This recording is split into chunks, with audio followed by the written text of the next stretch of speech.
Excella Education Study in USA assured scholarship. Contact 9881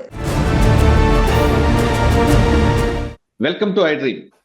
Delhi liquor కేసులో కవిత వేసిన petition వెనక్కి తీసుకోవడం పట్ల జరిగే పరిణామాలు ఏ విధంగా ఉండిపోతే అంశాలు మనతో మాట్లాడడానికి హైకోర్టు అడ్వకేట్ అరుణ్ కుమార్ గారు ప్రస్తుతం లైన్ లో ఉన్నారు. ఆయన అడిగి మరిన్ని విషయాలు తెలుసుకుందాం.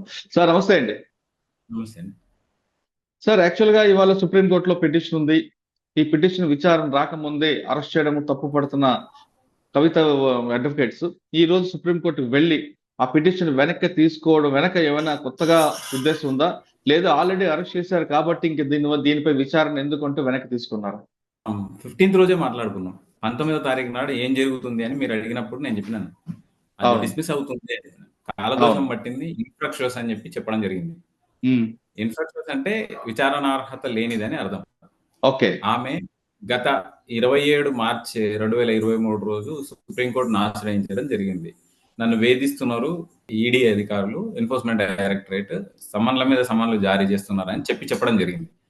ఆ సందర్భంలో ఆ రోజు కోర్టు ముందుకు పిటిషన్ వచ్చినప్పుడు మేము అరెస్ట్ చేయదలుచుకోలేదు, అవి అనుమానాలు మాత్రమే అని చెప్పినప్పుడు మీరు విచారణకు సహకరించమని చెప్పింది. అది అలాగే కొనసాగుతూ వస్తుంది. 15వ తేదీ నాడు కాదు అసలు వాళ్ళు ఆ పిటిషన్ ఎప్పుడైతే ఎన్ఫోర్స్మెంట్ డైరెక్టరేట్ ఛార్జ్ షీట్ దాఖలు చేసిందో ఆ రోజుకే అది ఇన్ఫ్రాక్షన్స్. యాంటిసిపేటరీ బెయిల్ ఎవరైనా వేస్తే అంటే ముందస్తు బెయిల్ పోలీసు వాళ్ళు ఆ అక్యూజ్డ్ అరెస్ట్ గాని చేస్తే ఆ పిటిషన్ ఇన్ఫ్రాక్షన్స్ అవుతుంది.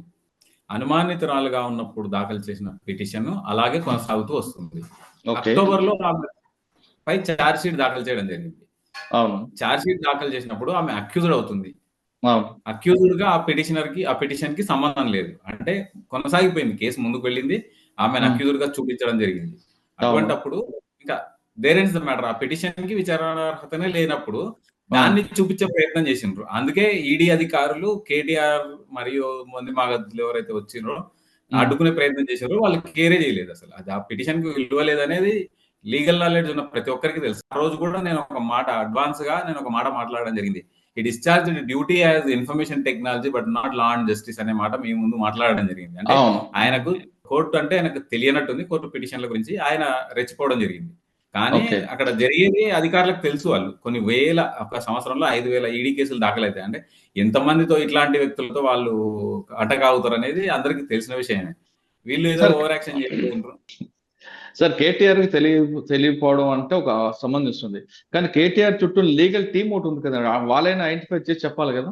ఇమ్మీడియట్ గా ఆన్లైన్ లోకి వచ్చి మోహిత్ రావు కావచ్చు సుప్రీంకోర్టు నుంచి, మిగతా వాళ్ళు కానీ సుప్రీంకోర్టులో పిటిషన్ ఉంది, హెచ్చరికలు జారీ చేసిండ్రు, మీరు ఇబ్బందుల్లో పడతారు, మీరు చాలా కష్టాల పాలవుతారు అని చెప్పినప్పుడు హాస్యాస్పదం అసలు.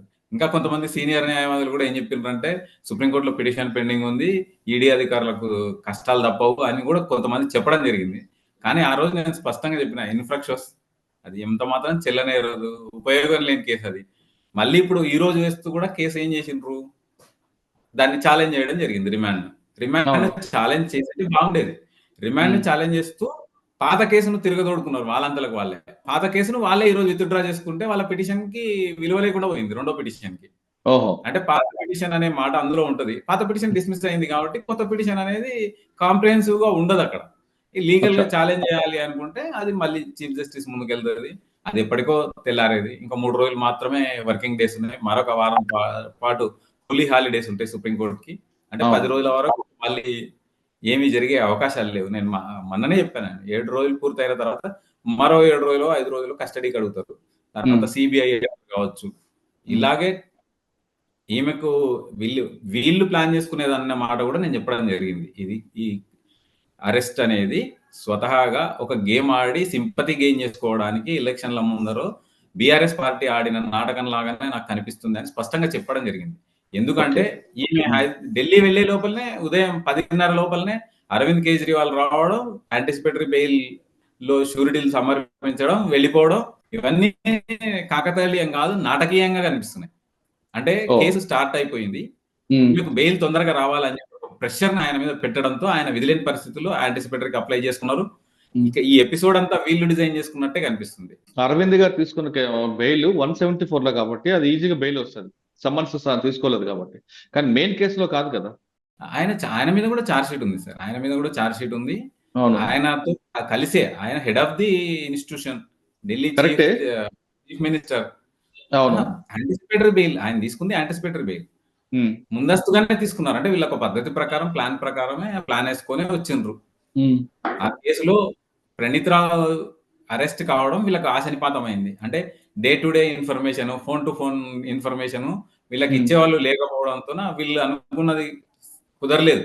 ఏదో కస్టడీకి ఇబ్బంది పెట్టి గాయ చేద్దాం లేదు.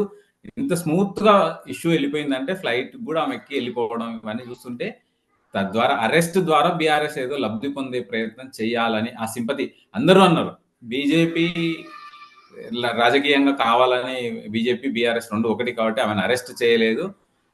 అయితే బీజేపీ ఉన్న వాళ్ళు కూడా కొంతమంది ఆ రోజు మాట్లాడడం జరిగింది. ఆమెను అరెస్ట్ చేసింటే నష్టం జరగకపోయిండేది, మేము లాభపడే వాళ్ళం. అంటే అరెస్ట్ చేస్తే నష్టపోతారు అని బీజేపీలో ఊహ ఉంది కాబట్టి ఎలక్షన్ల ముందు ఆమె అరెస్ట్ చేస్తే బీజేపీ నష్టపోతుందేమో అన్న ముందు జాగ్రత్తగా వీళ్ళు వేసుకున్న స్కెచ్ పూర్తిగా మన్నులో వచ్చినట్టు అయింది. కాబట్టి అది ఉపయోగం లేకుండా పోయింది. అంటే మీరు చెప్తున్నట్లుగా కవిత కేవలం సానుభూతి కోసం అరెస్ట్ అయిందంటారు. ఆబ్వియస్ గా ఇన్ని రోజులు లేని, సంవత్సరం పాటు లేని వాళ్ళకి తెలియదా? వాళ్ళ లీగల్ టీంకి తెలియదా?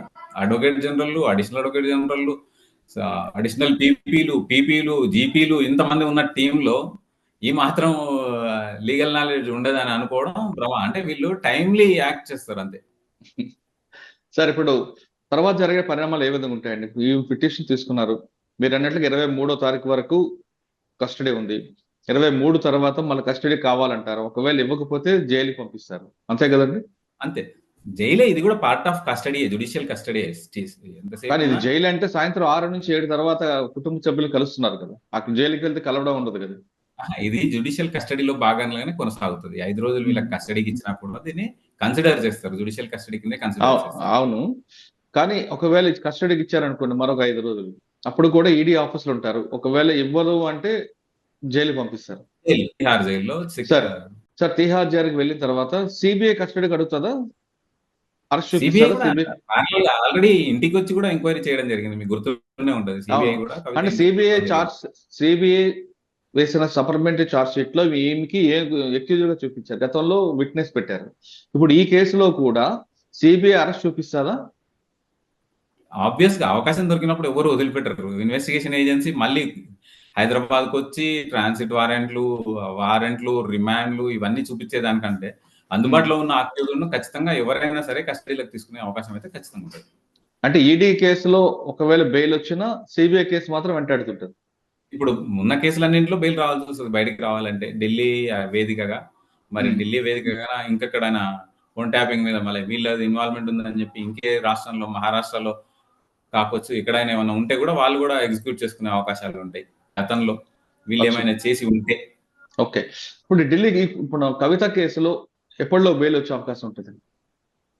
As per my legal knowledge ఎలక్షన్లు అయిపోయేంత వరకు రాకపోవచ్చు, జూన్. ఎందుకంటే ఇప్పటికే మనం గతంలో మాట్లాడుకున్నట్టు ఢిల్లీ ఉప ముఖ్యమంత్రి మనీష్ సిసోడియా 1 సంవత్సరం కాలం నుంచి జైల్లోనే ఉన్నారు. అవును, ఉప ముఖ్యమంత్రిగానే కొనసాగిండ్రు. విమర్శలకు తట్టుకోలేక తర్వాత ఆయనను పదవి నుంచి తొలగించడం జరిగింది. కొన్ని రోజుల పాటు అదే హోదాలో ఆయన జైల్లో కొనసాగిండ్రు. కాకుంటే ఇప్పుడు ఆయన అవకాశం ఉంది. యాంటిసిపేటరీ బెయిల్ తో అరవింద్ కేజ్రీవాల్ కూడా తీసుకున్నందుకు ఇప్పుడు ఆల్మోస్ట్ అందరూ సరెండర్ అయిపోయినట్టే, అందరూ కోర్టు ముందు ఉన్నట్టే. కాబట్టి there must be chance for Manish Sisodia to get a bail. Kavitha bail అండి? కవిత బెయిల్ ఇంత తొందరగా అయితే రాకపోవచ్చు. ఆమెను ఎంక్వైరీ చేయాల్సింది. ఆమెనే కింగ్ పిన్. అకౌంట్లు, విదేశాల నుంచి వచ్చిన డబ్బులు, వీటన్నింటికి సిబిఐ కస్టడీలు ఇవన్నీ ఉండే అవకాశం ఉంటుంది. కాబట్టి ఐటీ కూడా వాళ్ళు క్వశ్చన్ చేయాలనుకోవచ్చు. సెపరేట్ గా చేస్తారా, మరి వీళ్ళతో పాటే వాళ్ళు చేస్తారా అనేది చూడాలి. ఇన్ని 3 రకాల కేసులు ఆమె ఎదుర్కొంటుంది. ఆ 3 రకాల బిల్లు వచ్చినంత మాత్రానే తర్వాతనే వీళ్ళకి ఎవరికైనా అవకాశం ఉంది. ఓకే సార్, ఫైనల్ గా చెప్పండి, నిన్న పిటిషన్ పిలిచినప్పుడు కవిత హస్బెండ్ అనిల్ కూడా పోలేదు ఈడీ దగ్గరికి. దీని మీద ఈడీ ఏ విధంగా క్వశ్చన్ చేస్తుంది, ఏ విధంగా సీరియస్ గా తీసుకుంటాడు? డెఫినెట్ గా సహకరించాలి. ఆయన అకౌంట్ 100 కోట్లు ఉన్నాయని ఒక ఇన్ఫర్మేషన్ అయితే వస్తుంది. మరి ఆ 100 కోట్లు ఎట్లా వచ్చినాయి అనేది క్లారిటీ తీసుకోవడానికి గవర్నమెంట్ ఏజెన్సీగా ఎన్ఫోర్స్మెంట్ డైరెక్టరేట్ కి పూర్తి స్థాయి అధికారం ఉంది. ఒకవేళ ఇన్వెస్టిగేషన్ జరుగుతున్నప్పుడు తాను వెళ్తే, ఎంక్వైరీ జరుగుతున్నప్పుడు తాను వెళ్తే అరెస్ట్ చేస్తారేమన్న భయంతో అక్కడనే ఉన్నా కూడా ఆయన సహకరించినట్టుంది, దూరంగా ఉన్నట్టున్నాడు ఇన్వెస్టిగేషన్ కి. వాళ్ళు కూడా మళ్ళీ సేమ్ అనుమానం వస్తే ఈమెన ఛార్జ్ షీట్ ఫైల్ చేస్తూ ఆయనను కూడా అక్యూజ్ చూపించారు అంటే ఆయన కూడా మళ్ళీ కోర్టే రిమాండ్ జ్యుడిషియల్ ఎన్బిడబ్ల్యూ ఇష్యూ చేసే అవకాశం ఉంది. మొన్న క్లియర్ గా పోలీసులు వాళ్ళు ఎన్ఫోర్స్మెంట్ డైరెక్టరేట్ అధికారులు వచ్చింది అరెస్ట్ వారెంట్ తో వచ్చిండ్రు. ఫిబ్రవరి 20వ తారీఖు నాడు మేము ఫైనల్ గా ఆమెను అడిగినాము, ఆమె రాలేదు, సహకరించట్లేదు, కాబట్టి మాకు అరెస్ట్ వారెంట్ ఇవ్వండి ఆమెను తీసుకురావడానికి అని చెప్పిన సందర్భంలో కోర్టు ద్వారా వచ్చిన అరెస్ట్ వారెంట్ తో వెళ్ళింది ఆమె. లేకుంటే అంత ఈజీగా సమన్లకి లొంగే ఘటన అయితే కాకపోవచ్చు. మొత్తం మీద తీసుకుంటే కవిత ఇప్పట్లో బయటికి రాదంటున్నారు అరుణ్ కుమార్ గారు. ఆమెకు అరెస్ట్ అనేది కేవలం సానుభూతి సంపాదించడానికే నాటకీ పక్కీలు ఇదంతా నడుపుకుందంటూ అరుణ్ కుమార్ చెప్తున్నారు. ఏదేమైనా సరే ఈ ఎలక్షన్ ముగిసే వరకు కవిత హైదరాబాద్ రావడం అనేది మర్చిపోవడం అనేది అరుణ్ కుమార్ మాటలు అర్థమవుతుంది. ఇది కవిత విషయంలో అరుణ్ కుమార్ గారి విశ్లేషణ. మరో అంశంలో మళ్ళీ కలుద్దాం. అంతవరకు నమస్తే. Thank you sir. Thank you very much.